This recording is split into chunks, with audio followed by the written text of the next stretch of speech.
جابابنتين كل حاجة لازم تعرفها عن الدواء ده.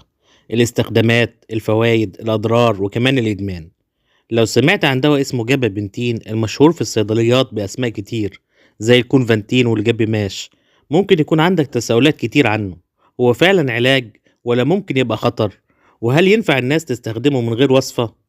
تعالوا نعرف مع بعض كل التفاصيل المهمة.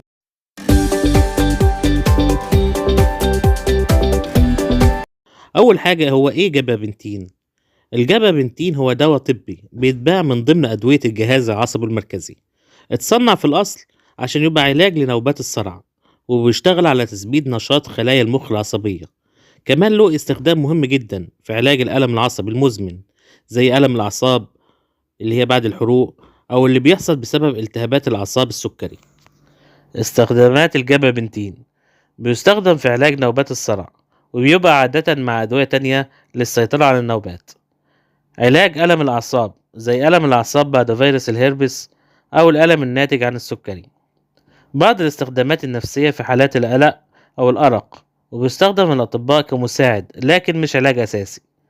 استخدامات أخرى وهي علاج أعراض انسحاب الكحول أو المخدرات. الجرعة والاستخدام: الجرعة بتختلف حسب الحالة الصحية والمرض، وممكن تبدأ جرعة صغيرة وتزيد تدريجيا تحت إشراف الطبيب. بس مهم جدا ما توقفش الدواء فجأة عشان ممكن يسبب أعراض انسحاب. طب ايه هي الآثار الجانبية لجابابنتين؟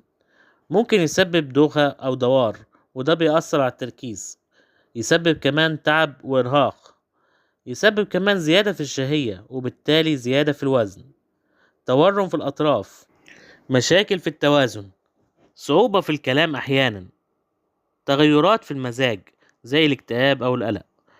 إحساس بالخدر أو التنميل. نادرا ممكن يسبب أفكار انتحارية أو تغييرات نفسية خطيرة.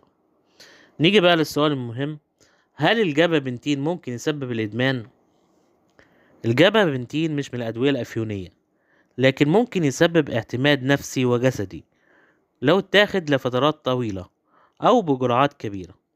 في بعض الأشخاص اللي عندهم تاريخ إدمان بيزيد احتمال الإدمان عندهم، عشان كده لازم دايما يكون العلاج تحت إشراف الطبيب. تحذيرات مهمة: ما تستخدمش الجابابنتين من غير استشارة الطبيب. كمان لو بتاخد أدوية تانية لازم تقول للدكتور عليها، عشان ما يحصلش تدخلات بينهم وبين الجابابنتين وتؤدي لمشاكل خطيرة. ما توقفش الدواء ده مرة واحدة، لازم يقف تدريجي. لو حسيت بأعراض نفسية غريبة أو أفكار انتحارية لازم تراجع الدكتور بتاعك فورا. الحوامل والمرضعات لازم ياخدوا حذر شديد ويستشيروا الطبيب. نصائح عامة: دايما اتبع تعليمات الطبيب. الجرعة والوقت: حاول ما تسوقش أو تعمل حاجات بتحتاج تركيز عالي وانت واخد الدواء. في النهاية الجابابنتين دواء فعال ومهم جدا في علاج الصلع وألم الأعصاب، لكن مش لعبة ولا علاج عادي ممكن أي حد ياخده. خليك دايما واعي وحريص، واستشير الدكتور قبل ما تاخد أي علاج.